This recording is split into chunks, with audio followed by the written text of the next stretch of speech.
leader, you've probably said this before. I've tried delegating and it just doesn't work. But let me challenge that for a minute. What if delegation isn't your problem? What if the real issue isn't that you're handing things off? Nope. It's that you've got a business that isn't structured to hold them. Because here's what I see every week. Business owners delegating tasks without clear ownership, without decision rights, and without accountability, and then wondering why everything comes right back to them. So today, we're going to unpack this. We're going to look at why delegation keeps failing and what is the structure your business actually needs before delegation will stick, and how to finally get out of being that default decision maker in your business. Because this isn't about working harder at delegating. It's about building a business that can actually carry the weight of it. Oh, and you should know that this episode is a lead into the next one.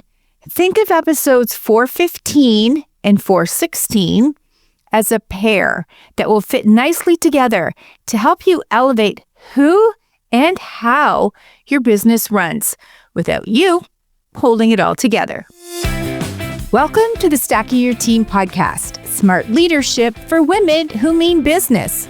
This show has been on air since 2018 to help women who own established brick-and-mortar businesses fix the people side of their business so they can stop carrying payroll pressure, stop over-functioning as the default decision maker, and build a team that actually performs without burning anyone out or damaging their reputation.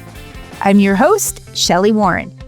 My entire career has been built on leadership coaching, team development, and creating accountable, productive cultures inside real workplaces. Over here, we don't just talk about leadership, we live it. This isn't online leadership theory, academic research, or HR speak. The work we do here is grounded in real teams, real workplaces, and real consequences. Each episode delivers practical, no-fluff strategies to help you lead a team that can carry the business forward with you, not on your back. And I'll say it again, the team that got you here might not be the team that gets you there. Let's go.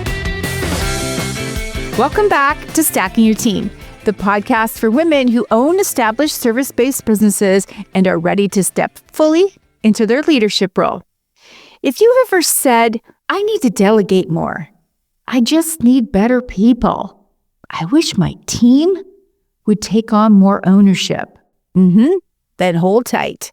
Let's talk about the structure your business must have before delegation will ever work. And if you get this right, the bottleneck starts to break, which we will dive into even deeper in the next episode. Today, let's take a look at the structure failures that show up as frustrations when you're delegating. Now, I'm sure you've tried delegating a few times. Some things might actually work, while others do not. And you might be thinking, well, it's a people thing or a role definition thing. So let's strip this down. Delegation fails when there's no clear owner, when there's no defined decision space, when there's no success metrics, and then throw in no accountability, then there's no time to carve out any way to support the person that you just delegated this thing to. So what happens? You assign something, and your team immediately starts asking, what exactly do you want? Can I decide this or just that? Is this good enough?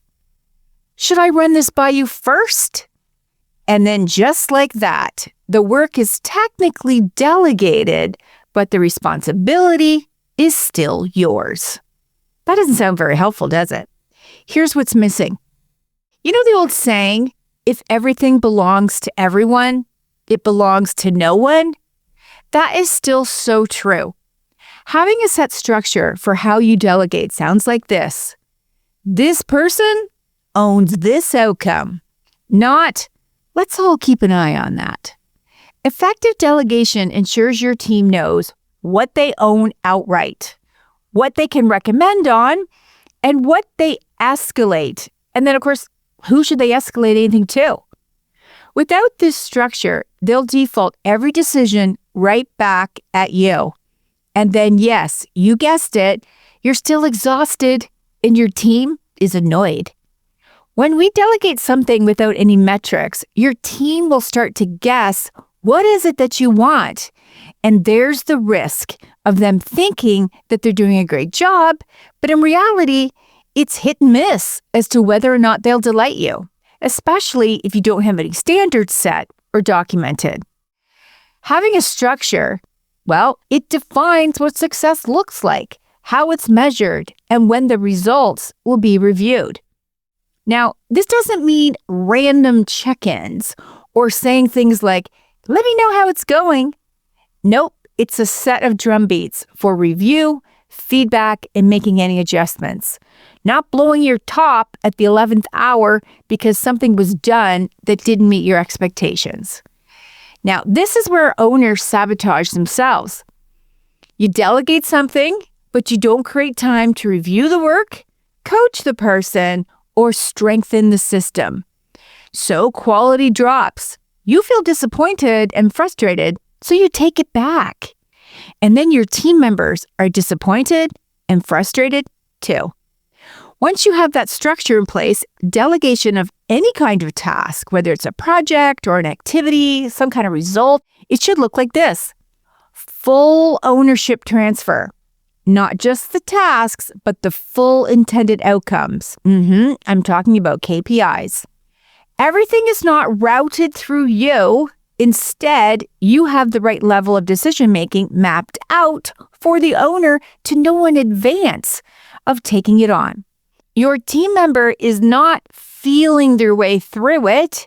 They know what's expected because they know the KPIs, because they're clear, they're described with examples, stories, and rationale behind why this outcome is important.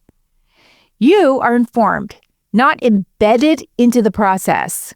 You're not holding anyone's hands or looking over anyone's shoulder. Nope, there's less involvement from you and more visibility for the team member. So the work continues without your constant presence. Now, here are some watch-outs to consider as you look to up-level your delegation processes by adding in some solid structure. You want to build the structure that ensures you stop being the fastest problem solver, stop being the quality control department, and stop being the safety net. And instead, start becoming the one who sets the standard for how work gets done, not the one doing the work. And then as you build more leaders into your team, which we'll talk about further on the next episode, they will also be the ones who set standards for how work gets done in their areas of responsibility, coaching and guiding team members towards success. So if you're trying to delegate more and it's not working, stop tweaking how you delegate and instead start building the structure that makes delegation possible. In the next episode, we're going to take this one step further and talk about how you're accidentally staying the bottleneck in your business and frustrating the heck out of your team. I'll show you the behaviors that keep everything flowing through you and what it actually takes to step out of that role. But none of that's going to work unless what we talked about today is in place first. If you've ever caught yourself opening up your AI tool and typing in things like, how do I hold team members accountable without them quitting? Why does everything still come through me? Or how do I get out of the day-to-day? If that's you, then you're already asking for the kind of support you get inside the Leadership Lab, because this is the work we do right alongside you, clarifying your structure, setting real standards, hiring better, leading accountability conversations, and building a team that doesn't rely on you for everything. Now, this isn't theory. It's what actually fixes the problems you're trying to solve after a long day typing into AI, when it's really a person who's lived it that can give you the most help. Here's the thing. You deserve a business that performs without you carrying it and a team that can run it without you constantly stepping in. You also deserve to structure your own leadership role so that you feel strong, clear, and respected.